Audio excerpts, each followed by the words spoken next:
ছবি নিছিস? হ্যাঁ, মহিলাদের গ্রামের মহিলারা ঘিরে ধরে বিক্ষোভ। হ্যাঁ, গাড়ি ভাঙচুর তৃণমূলের তো সংস্কার। যারাই দিনহাটায় আসবে তাদের গাড়ি ভাঙচুর করবে, বাড়ি ভাঙচুর করবে, দোকান ভাঙচুর করবে, মহিলাদের শ্লীলতাহানি করবে, মহিলাদের ধর্ষণ করবে এবং যে লকার ভেঙে তারা লুটপাটও করবে।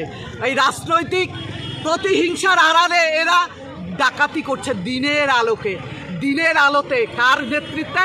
উদয়ন গুহর নেতৃত্বে। তিনি বলেছেন যে তোমরা যা খুশি তাই করো, আমি আছি তোমাদের রক্ষা কবচ।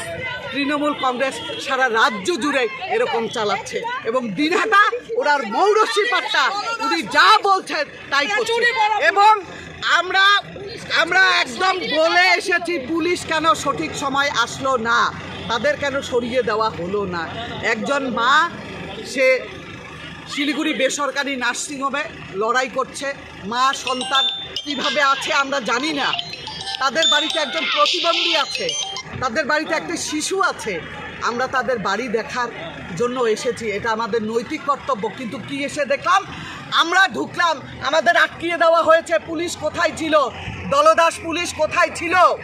পুলিশ আসেনি, তার বাড়িতে ঢিল পড়লো। তার বাড়ি জানি না আরও ভাঙচুর হবে কিনা।